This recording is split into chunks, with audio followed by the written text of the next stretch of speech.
uma grande possibilidade de que a gente chegue a um beco sem saída nessa situação. Ou seja, nem o STF vai ceder e nem o Trump vai ceder. E aí é muito possível que a gente tenha uma escalada ou de tarifas ou de outras sanções contra o Brasil que se estenda por muito tempo. Qual é o limite para queimar a floresta, né? Até onde se pode queimar a floresta toda para atingir esse objetivo da anistia que vocês pleteiam?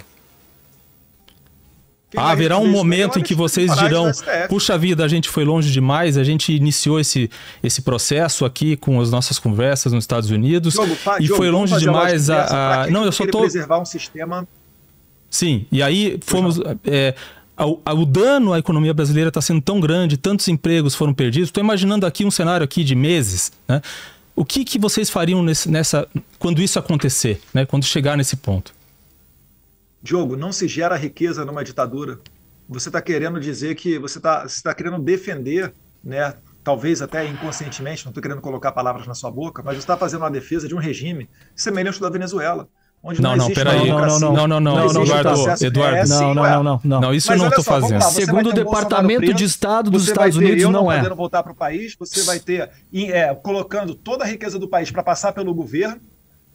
Ora, vai restar nada no Brasil. Para que você vai preservar esse sistema? O Brasil receberá não só do Trump, vocês acabaram de ver o diretor-geral o diretor executivo, secretário-geral lá da OTAN dizer em tarifar o Brasil em 100%. Você vai acabar de jogar o país numa ditadura. Não se gera riqueza numa ditadura. Olha para Cuba, olha para Venezuela. É comum na vida de uma ditadura receber sanções. O país inteiro paga a conta devido à conduta dos seus líderes. O líder maior do Brasil não é nem o Lula, é o Alexandre de Moraes. O cara que o Gilmar Mendes fala, olha, eu acho que o processo aí do EAF, a reclamação do EAF, deveria cair na mão do Alexandre de Moraes. O negócio não vai nem para sorteio, já vai para a mão do Alexandre de Moraes direto. Tudo agora, da minha família vai para a mão do Alexandre de Moraes. Ele falou, temos Alexandre de Moraes é ditador, na sua opinião, sem ter força. Vocês usam muito o argumento, Eduardo, de que não era possível dar um golpe no Brasil sem as Forças Armadas. Vocês falam muito isso. E, no entanto, você diz que o Brasil é uma ditadura porque o ministro do STF, que não tem sequer controle das Forças Armadas, vocês dizem que é uma pré-condição... Claro que ele tem controle das Forças Armadas. Ah, ele tem... Então me explica como que o Alexandre de Moraes tem o controle das Forças Armadas. Eu noticiei isso na Jovem Pan em 2022. General Tomás foi indicado pelo Alexandre de Moraes. Eu disse em 2022, na Jovem Pan, no ar, que ele seria o comandante do Exército. Depois o Lula nomeou ali faz de conta o general Arruda, que ficou 15 dias, 20 dias talvez, como comandante do Exército, e depois foi o general Tomás. Você sabia que o general Tomás, Diogo, tem reuniões regulares com o Alexandre de Moraes, inclusive na casa dele? Aí eu me pergunto, por que diabos o comandante do Exército vai se reunir na casa de um ministro da Suprema Corte? Então eu estou te dizendo, ele tem sim as Forças Armadas. Ele tem o comandante das Forças Armadas e a garantia, através do Chilling Effect, que a tropa vai ficar quietinha no lugar dele. Quantos generais 4 estrelas já foram presos até agora? Quantos oficiais respeitadíssimos dentro do Exército não foram presos até agora para que ele pudesse fazer um verdadeiro expurgo dos patriotas dentro das Forças Armadas? Uma das coisas que é urgente e que vai ser feita assim a partir de 2027 é a retomada do orgulho das nossas Forças Armadas, do patriotismo dentro da força. E patriotismo não é isso que eles estão dizendo, tolerância, não sei o que, não. Patriotismo é o cumprimento do dever constitucional deles, que é a defesa da pátria, que é a verdadeira soberania. Então, sim, Moraes controla as Forças Armadas do Brasil. Essa é a verdade nua e crua e triste. Eduardo concorda, Eduardo, que Moraes controla as Forças Armadas? Totalmente. Totalmente. E aí, só para complementar aqui, Diogo, a Venezuela, ela tem um TSE, a Venezuela tem um STF, a Venezuela tem um poder legislativo, ainda, né, tem um presidente, mas nem por isso deixa de ser uma ditadura. Né? Existem várias formas de você suprimir a liberdade do povo. Quando o povo não consegue se expressar, quando você não tem as liberdades preservadas, isso daí já configura uma ditadura. E no Brasil a gente está vendo exatamente isso. É por isso, do meu ponto de vista, aqui o Brasil ele já não é uma democracia normal. Né? Eu acho até que você pode até fechar o Congresso hoje em dia. Para que você vai ficar pagando, né, todo aquele aparato para as pessoas serem a antessala do STF, já que todas as decisões aprovadas pelo Congresso são levadas para a Suprema Corte? A própria reclamação do presidente do Senado, Davi Alcolumbre, ela é muito justa. Né, o Davi Alcolumbre, 2 semanas atrás, ele estava falando, olha, a gente tem que ter aqui um mecanismo para evitar que tudo aquilo que a gente decida no Congresso acaba caindo para uma revisão do STF. Porque o STF ele não abre mão de nada. Ele julga tudo, absolutamente tudo que chega nele. Ele deveria ser o guardião da Constituição, mas discute tudo. Né? Absolutamente tudo é visto. Não, aqui tem um princípio constitucional. E vão pensando e vão julgando aquilo como eles bem entenderem. Eles não entenderam ainda que eles não são o quarto poder. O Alexandre de Moraes diz que esse será o século, né, do judiciário. Eu acho que não. E eu estou trabalhando na contramão para que isso daí ocorra. Eu quero uma preservação, a harmonia dos poderes. Eu não quero destruir o STF, a instituição do STF. Eu só quero que cada agente, né, cada poder no Brasil cumpra de acordo, né, vá ali e cumpra com a sua determinação constitucional. Porque hoje em dia a coisa está muito desorganizada. Muito desorganizada. O senhor vive de salário de deputado aí, deputado? É o seu salário de deputado que banca... Não, desde que eu anunciei, desde março deste ano, tá? A matéria do Globo falou que em março desse ano eu recebi salário. Porque foi o meu último salário, né? Desde março desse ano, quando eu entrei com a licença, eu não recebo mais salário. Perfeito. O senhor deixei claro no tweet, se não me engano, hoje ou ontem. Como é uma informação pública... Só rápido, Paulo, só para terminar. Como é uma informação pública, só para confirmar isso, o senhor está vivendo dos 2 milhões de reais que seu pai mandou para você, essa informação está confirmada, ele mandou isso de fato, porque ele chegou a declarar isso. Se o senhor puder falar... Não responde coisa da tua vida privada, não. Entendo... Como é que você está vivendo, como é que você não está vivendo. Você não está recebendo dinheiro público, não tem que responder nada da tua vida privada. Eu não pergunto pro Demori como é que ele está vivendo, pô. Eu não sou deputado, né, Paulo? Eduardo agora ele é um deputado licenciado, ele não tem que ficar respondendo a jornalista como é que ele está vivendo, como é que ele não está vivendo. Tá usando dinheiro público? Você quer responder, Eduardo? Vida que segue. Você quer responder, Eduardo? Demorei, qualquer coisa que eu responda pode ter implicação no Brasil. Mais perfeito, uma prova de que a gente não está vivendo num país... Você quer uma cópia? Você quer um exemplo? Perfeito, olha a canalice que eu estou vendo aqui. Eu quero ler uma canalice aqui no ar. Estadão acabou de publicar essa reportagem. Eu faço questão de desmentir fake news no ar. O Estadão acaba de publicar uma notícia dizendo assim: Eduardo Bolsonaro diz que o governo Trump mostrou a ele sanções antes de anúncio e apoia tarifaço. A gente discutiu aqui no ar o oposto desse negócio. O Demori perguntou 10 vezes e a gente falou, não, nós sabemos as opções, porque são as opções que os americanos sempre têm. E os caras dizem, não, mostrou Eduardo Bolsonaro sanções e tarifa. Isso é uma canalice. Um jornalista aqui chamado Pedro Augusto Figueiredo, eu, por exemplo, não defendo o fechamento do Estadão pelo Estado, mas eu defendo que um jornal que emprega um sujeito que está disposto a fazer uma matéria clickbait falsa dessa, tem que ser jogado para fora. Então, quando você pergunta, por isso que a resposta, quando você pergunta sobre como é que o deputado Eduardo Bolsonaro está sustentando, ele não pode responder, ele não deve te responder, porque as coisas são descontextualizadas, porque existe porcaria, igual esse veículo aqui, que já está à beira de fechar, graças a Deus o Estadão está quase fechando as portas, tem que viver negociando dívida, trocando favor com gente de banco para conseguir continuar no ar, mas é por causa disso, porque faz essa porcaria de jornalismo. Eduardo, eu queria fazer uma pergunta prática, é uma dúvida mesmo que eu tenho. Agora que a licença terminou e você, na verdade, teria que reassumir o seu mandato, você volta a receber o seu salário até que a situação seja concluída, ou seja, ou perca o mandato por faltas ou renuncie? É uma dúvida mesmo. Olha, realmente... eu confesso que eu não sei não, Diogo, mas eu vou ser bem sincero com você. Porque a rigor a licença acabou. Minhas contas, democraticamente, eu tô com as contas todas bloqueadas. Alexandre de Moraes aqui, enquanto a gente estava entrando aqui no programa, ele estava bloqueando as minhas contas. Então não se preocupe que o dinheiro do seu suado imposto só vai para a lua de mel do Lula e da Janja nos hotéis mais caros do mundo ou para abastecer avião da FAB para trazer corrupta do Peru para o Brasil. Isso daí não é mais uma preocupação do povo brasileiro. Agora, nós parlamentares, nós somos reféns dos nossos eleitores. Se você perguntar para os meus eleitores, eles pagariam até o dobro do meu salário, eu tenho certeza disso. Na carta que foi mandada na primeira vez, a que foi publicada, que citava o ex-presidente Bolsonaro, logo depois teve uma notícia de uma investigação comercial no Brasil, que acontece nos Estados Unidos também, né? Que os Estados Unidos vão investigar vários setores da economia brasileira.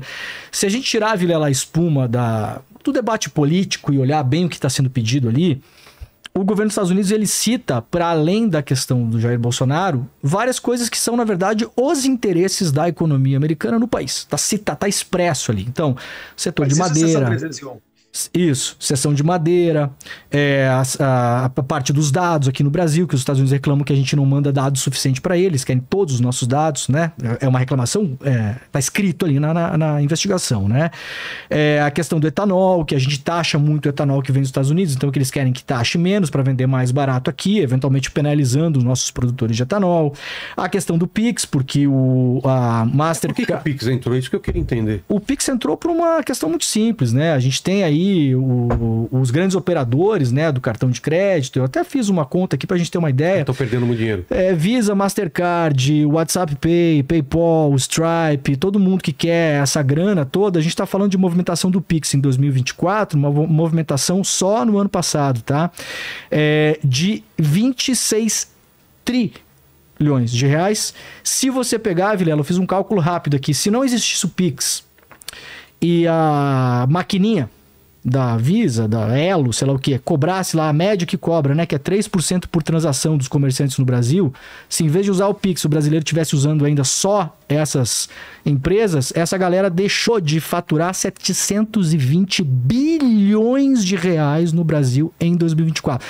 Você acha que é por que os caras estão vindo para cima do Pix? Me parece meio óbvio, né? Então, só para terminar aqui, são vários pedidos, né? Setor de madeira, setor de dados, setor de etanol, setor do Pix, setor de redes sociais. O Bolsonaro como eles falaram, uma das equações, né? O próprio Paulo falou, o Trump é o cara que coloca tudo na mesa, todas as opções, depois vai analisar. Eu queria entender de vocês dois o seguinte: se houver num cenário futuro de médio prazo uma negociação possível e o Brasil abrir, né, consentir, né, a afrouxar, se render para os Estados Unidos em vários desses setores, setor de madeira, setor de dados, setor de etanol, setor de maquininha de cartão, etc e tal, e a anistia, a votação da anistia ficar de fora e não se mexer mais com o STF, ou seja, se o Bolsonaro for o fator de exclusão de um possível acordo e todo o resto o Brasil ceder e o governo dos Estados Unidos concordar com isso e deixar o Bolsonaro de lado nesse acordo. Qual que é o plano de vocês? O que vocês pretendem fazer em relação a isso? Demori, eu acho que eu sou o único brasileiro de todo o país que fechou 3 contratos com Donald Trump. 3. Sou o único que negociou na mesa com ele por 3 oportunidades. E eu digo para você, nada disso que você está vendo aí é o que o Trump quer. E aí eu faço para você, eu anotei algumas frases interessantes aqui do The Art of the Deal. Eu tenho uma cópia aqui assinada pelo próprio Trump. Mas ele diz, eu vou traduzir aqui meio que ao meu estilo, tá? Ele diz assim: o meu estilo de fazer negócio é bastante simples e direto. Eu miro muito, muito alto. Então eu continuo pressionando e pressionando até eu conseguir o que eu quero. Outras frases do livro de Donald Trump. Quando alguém te desafia, reaja. Seja brutal e duro.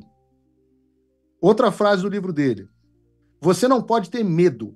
Faça o que tem que fazer. Mantenha a sua posição firme. E o que tiver que acontecer, acontecerá. Outra frase do livro dele. Eu sempre entro em um negócio antecipando o pior. Se você se planejar para o pior, se puder viver para o pior, o que for bom vai se resolver por conta própria. Então, são frases do livro dele que mostram um estilo de negociação. A investigação da Seção 301, e se você for estudar o que significa uma investigação da Seção 301, é que ela é o caminho para que o presidente faça o que quiser com o Brasil. E ele vai botar todas as cartas na mesa. Mas o que é claro, e nós estamos apostando nisso e dispostos a nos colocar à disposição nesse sentido, é que caso o Congresso caminhe com a anistia, ela é a condição necessária, mas não suficiente, para que se inicie uma negociação. E nós estamos dizendo aqui, nós estamos colocando nossa reputação no ar, a reputação das pessoas que conduziram esse processo até aqui, para dizer a vocês, se for dado esse primeiro passo, será levado, nós fazemos questão de fazer essa aproximação, e o Eduardo deixou isso claro agora há pouco, para que seja feito um acordo entre Brasil e Estados Unidos. Mas se for ao contrário, se você Paulo... acha essa hipótese fantasiosa, se houver um Brasil entrega Pix, se houver um Brasil acordo em todas... madeira, mas se houver um acordo em todas as outras áreas, mais ou menos bom para o Brasil, para os Estados Unidos... Esse é um cenário fictício. Você não sabe porque você não sabe o que o Trump vai decidir. Ele pode decidir isso. Mas você acha que o Brasil vai propor isso? Vai acabar com o Pix? Não Pra poder preservar o Alexandre de Moraes? É isso? não. Você acha que isso é uma... Não, só um pouquinho. Uma troca.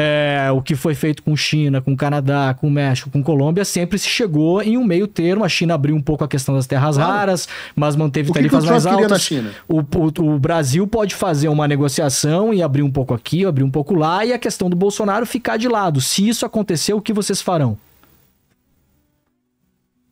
O que o Trump disse que ele queria na China? De novo, se isso acontecer, qual é a medida de vocês? Se o Bolsonaro ficar de vamos por um fora... exemplo concreto. Porque os entrevistados Você não aqui sabe, são eu te vocês. digo. Os O entrevistados Trump aqui são vocês, Paulo, A não a gente gente. vai o Paulo quer, Não, eu quer te digo, mostrar, eu Demônio, explico por que o que isso o não Trump vai queria. acontecer. Eu acho que vale. O que o Trump queria na China era que fosse reduzida a tarifa para produtos americanos. Item número 1. Item número 2, acesso aos minérios raros chineses. Ele saiu da mesa com o quê?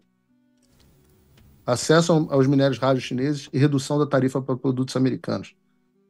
O que ele queria com o Petro? Ele conseguiu com o Petro, que era acesso que a Colômbia aceitasse a deportação de bandidos mexicanos que o Petro ameaçou. O Petro escreveu depois uma cartinha de desculpa, uma coisa mais ridícula que eu já vi na minha vida. Não, desculpa, Trump, não foi bem assim, não foi isso que eu quis dizer. Então, se você pegar todas as negociações México, Canadá, que o Trump Ucrânia. fez, OTAN, pega a negociação da OTAN. O que o Trump queria com a OTAN? Queria que a OTAN aumentasse o gasto dos seus países membros em até 2%, que assinasse um compromisso para que aumentasse para 2% do PIB. O que a OTAN fez? Aumentou para 5%. Então o Trump sai vencedor em todas as negociações. E o que ele está dizendo que ele quer agora, que não adianta, Demorir. O Brasil viver sob esse jugo e dar o PIX ou não sei o quê, porque o país vai entrar em ruína econômica. Num país que vive sob uma ditadura, a economia vai para o vinagre de qualquer forma. Só quem ganha dinheiro são os amigos do rei. Então você São está os dizendo amigos que do não ditador. vai haver negociação. Quem vai ganhar dinheiro vai ser o se... escritório dos ministros do STF. Não vai Já haver tão negociação ganhando, se aliás. não tiver a questão do Bolsonaro na mesa. É isso. É impossível que haja uma negociação sem se negociar a liberdade do Bolsonaro. É isso. Não é liberdade do Bolsonaro, essa premissa é falsa. Não. A anistia não é para o Bolsonaro, a anistia é para os fatos. A anistia é para todos os brasileiros que hoje têm medo de se expressar. A anistia é para a senhorinha presa, a anistia é para mim. O que inclui o Bolsonaro. A anistia é para o Rodrigo Constantino, a anistia é para o Felipe Martins, que você apoiou aqui, que disse que está errado contra ele. A anistia é contra todos. E também Inclui o contra Bolsonaro. em Perfeito. favor do Bolsonaro. Sim. Eu não Sim. é essa premissa de que personalizar essa questão, essa premissa está equivocada. Vou Então ele partilhar- deixou claro na carta dele, né, que ele fala Jair Bolsonaro, seus familiares e seus apoiadores. Ele está falando, está escrito lá. Né? É por isso que eu falo, esse daí seria um bom primeiro passo, porque é o primeiro parágrafo da carta dele, é a primeira questão que ele traz à mesa. E depois seguem vários outros, como por exemplo a Big Tech. Eu acho que ficou muito ruim quando a Daniela Lima, né, expôs um bastidor, uma reunião da Suprema Corte, e ela tem contato, né, se gaba de ter contatos de ministro do STF, onde ela fala que o Cássio Nunes levantou no final da conversa, durante 4 horas, era um almoço, evoluiu para um chá da tarde, alguma coisa assim, e o Cássio Nunes falou, olha, tem uma preocupação aqui com relação aos Estados Unidos, né, podem sancionar o Brasil, afinal de contas, a regulamentação das plataformas de rede social, ela atinge no coração as empresas norte-americanas. Lembrando que o Brasil é o segundo maior mercado consumidor para Meta, Google, YouTube e essas chamadas Big Techs. Nesse momento, ele foi interrompido pelo Alexandre de Moraes, pagou uma de bruto, né? Falou, não, calma aí, se você está falando de sanção, eu não estou preocupado, por que você está?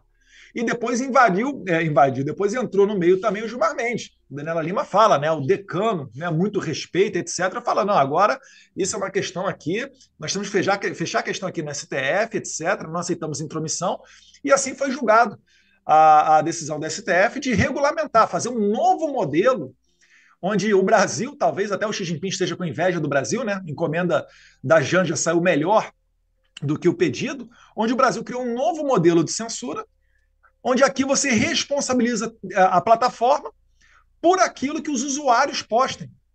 O Trump, ele certamente não quer que isso sirva de modelo para o resto do mundo. O que ele vai fazer? Ele vai usar de tudo que tiver na mesa dele para brecar a exportação do modelo de censura brasileiro. Isso é como uma é que ele vai decisão fazer do isso? STF, Punindo não é, os Eduardo? líderes. Uma decisão do STF. Você E diz... a legislação Sim. europeia, canadense, neozelandesa e da União... não é uma decisão... são iguais. Não é uma lei aprovada no Congresso e nem uma decisão do Poder Executivo. Na Alemanha é nesse sentido. Então, nenhuma lei é tão restrita quanto a do Brasil. Tá? Então, a decisão do STF. Claro. Então, mais uma vez, né, a pressão se dá sobre o STF, correto?